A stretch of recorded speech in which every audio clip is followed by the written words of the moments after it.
Oi, então, dessa vez eu vim ler esse artigo nomeado Um Estado com uma Máscara, escrito pelo Miguel Amoroso e traduzido pelo André Tunes para o site da Biblioteca Anarquista. Logo, sem mais delongas, começarei a leitura desse artigo. Importância do Estado na nova fase autoritária do capitalismo. A crise atual significou algumas reviravoltas no controle social por parte do Estado. O principal nesse assunto já estava bem estabelecido porque as condições econômicas e sociais que prevalecem hoje exigiam. A crise apenas acelerou o processo. Estamos participando à força como massa de manobra em um ensaio geral de defesa da ordem dominante contra uma ameaça global. O coronavírus 19 tem sido a razão do rearmamento do domínio, mas uma catástrofe nuclear, um impasse climático, um movimento migratório imparável, uma revolta persistente ou uma bolha financeira difícil de gerenciar ainda teriam servido. No entanto, a causa não é menor, e a mais verdadeira é a tendência global em direção à concentração de capital, o que os líderes indiscriminadamente chamam de globalização ou progresso. Essa tendência encontra correlação na tendência à concentração de poder, portanto, ao reforço dos dispositivos de contenção, desinformação e repressão estatal. Se o capital é a substância desse ovo, o Estado é a casca. Uma crise que põe em perigo a economia globalizada, uma crise sistêmica como dizem agora, provoca uma reação defensiva quase automática e lança mecanismos disciplinares e punitivos previamente preparados. O capital vem ao fundo e é aí que o Estado aparece em toda a sua plenitude. As leis eternas do mercado podem tirar férias sem alterar sua validade. O Estado tenta mostrar-se como a tabela de salvamento que a população deve manter quando o mercado dorme no banco e na bolsa de valores. Enquanto trabalhava no retorno à ordem anterior, ou seja, como dizem os cientistas da computação, ao tentar criar um ponto de restauração do sistema, o Estado desempenha o papel de protagonista protetor, embora na realidade seja mais semelhante ao de um bobo da corte. Apesar de tudo, e por mais que diga, o Estado não intervém em defesa da população, nem mesmo de instituições políticas, mas em defesa da economia capitalista e, portanto, em defesa do trabalho dependente e do consumo induzido que caracterizam um modo de vida determinado por ele. De alguma forma, protege-se de uma possível crise social como resultado de outra crise de saúde, ou seja, se defende da população. A segurança que realmente conta para ele não é a do povo, mas a do sistema econômico, que é frequentemente chamado de segurança nacional. Consequentemente, um retorno à normalidade não passará de um retorno ao capitalismo, aos quarteirões e segundas residências, ao barulho do tráfego, à comida industrial, ao transporte privado, ao turismo de massa, ao planet circenses. Formas extremas de controle, como o confinamento e distância interindividual, terminarão, mas o controle continuará. Nada é transitório, um Estado não desarma por sua própria vontade, nem ignora alegremente as prerrogativas que a crise lhe concedeu. Simplesmente hibernará os menos populares, como sempre fez. Vamos considerar que a população não foi mobilizada, mas imobilizada, por isso é lógico pensar que o Estado do capital, mais em guerra contra ele do que contra o coronavírus, ele tenta assegurar em saúde, impondo condições cada vez mais não naturais à sua sobrevivência.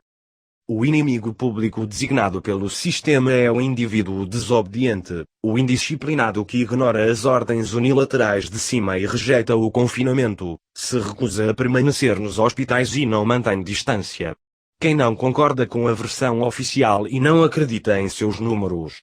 Obviamente, ninguém apontará os responsáveis por deixar os profissionais de saúde e cuidadores sem equipamento de proteção e hospitais sem leitos ou unidades de terapias intensivas suficientes, aos chefes culpados pela falta de testes de diagnóstico e respiradores, ou aos líderes administrativos que não se preocupavam com os idosos nas residências.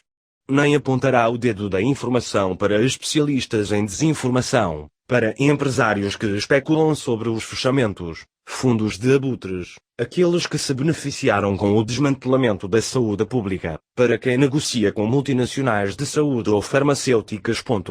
A atenção sempre será direcionada, ou melhor, por controle remoto, Para qualquer outro lado, para a interpretação otimista das estatísticas, à ocultação de contradições, às mensagens governamentais paternalistas, ao incitamento sorridente à docilidade das figuras da mídia, ao comentário humorístico das banalidades que circulam nas redes sociais, ao papel higiênico, etc. O objetivo é que a crise da saúde seja compensada por um maior grau de domesticação. Que o trabalho dos líderes não seja questionado nem um pouco. Que o mal seja apoiado e que as causas sejam ignoradas. Não há nada natural na pandemia, é um fenômeno típico do estilo de vida doentio imposto pelo turbocapitalismo. Não é o primeiro, nem será o último. As vítimas são menos do vírus do que da privatização da saúde, desregulamentação do trabalho, desperdício de recursos, aumento da poluição, urbanização descontrolada, hipermobilidade, superlotação concentracional metropolitana e alimentos industriais, particularmente os derivados de macrofazendas, locais onde os vírus encontram seu lar reprodutivo imbatível. Condições adequadas para pandemias. A vida que deriva de um modelo de industrialização onde os mercados dominam é isolada em si mesma, pulverizada, estável, tecnologicamente dependente e propensa à neurose, todas as qualidades que favorecem a admissão, submissão e cidadania responsável. Embora sejamos governados por inúteis, ineptos e incapazes, a árvore da estupidez dominante não deve impedir-nos de ver a floresta de servidão do cidadão, a massa impotente pronta para se submeter incondicionalmente e se trancar diante da aparente segurança que a autoridade estatal promete. Por outro lado, isso geralmente não recompensa a fidelidade, mas para guardar contra os infiéis. E, para ela, potencialmente, somos todos infiéis. De certa forma, a pandemia é uma consequência do impulso do capitalismo de Estado chinês no mercado mundial. A contribuição oriental para a política consiste, acima de tudo, na capacidade de reforçar a autoridade estatal a limites inesperados através do controle absoluto das pessoas através da digitalização total. A esse tipo de virtude policial burocrática poderia ser acrescentada a capacidade da burocracia chinesa de colocar a mesma pandemia a serviço da economia. O regime chinês é um exemplo de capitalismo tutelar, autoritário e de desenvolvimento avançado alcançado após a militarização da sociedade. Na China, o domínio teria sua futura era dourada. Sempre há retardatários de coração fraco que se arrependerão do revés da democracia que o modelo chinês acarreta, como se o que eles chamam isso não era outra coisa senão a forma política de um período obsoleto, aquele que correspondeu à partitocracia consentida da qual eles participaram alegremente até ontem.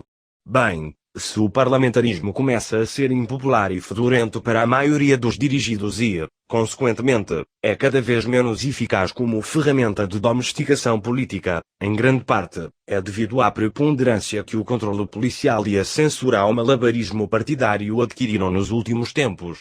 Os governos tendem a usar estados de alarme como uma ferramenta comum do governo, pois as medidas que envolvem são as únicas que funcionam corretamente para dominar em momentos críticos. Escondem a verdadeira fraqueza do Estado, a vitalidade que a sociedade civil contém e o fato de o sistema não ser sustentado por sua força, mas pela atomização de seus sujeitos descontentes. Numa fase política em que o medo, a chantagem emocional e o Big Data são essenciais para governar, os partidos políticos são muito menos úteis que os técnicos, comunicadores, juízes ou a polícia. O que mais deve nos preocupar agora é que a pandemia não apenas culmina alguns processos que vêm dos tempos antigos, como o da produção industrial padronizada de alimentos, o da medicalização social e o da regulação da vida cotidiana, mas que avança consideravelmente no processo de digitalização social. Se a comida lixo como uma dieta global, o amplo uso de remédios farmacológicos e a coerção institucional são os ingredientes básicos do bolo da vida cotidiana pós-moderna, vigilância digital, a coordenação técnica das câmaras de vídeo, reconhecimento facial e rastreamento de telefones celulares, é a cereja do bolo. Desses pós, essas lamas. Quando a crise passar, quase tudo será como antes. Mas o sentimento de fragilidade e inquietação permanecerá mais do que a classe dominante desejaria. Esse desconforto da consciência diminuirá a credibilidade dos partidos de vitória dos ministros e porta-vozes, mas resta saber se eles podem julgá-los fora da cadeira em que se estabeleceram. Caso contrário, se eles mantivessem sua poltrona, o futuro da raça humana permaneceria nas mãos dos impostores, uma vez que uma sociedade capaz de assumir o controle de seu próprio destino nunca poderá ser formada dentro do capitalismo e dentro da estrutura de um Estado. A vida das pessoas não começará a trilhar os caminhos da justiça, autonomia e liberdade sem abandonar o fetichismo da mercadoria, apostatando na religião estatista e esvaziando suas grandes lojas e igrejas. É isso, espero que todos tenham gostado da leitura desse artigo, código do Quai e TikTok na descrição. Agradeço a todos que escutaram até aqui e até mais.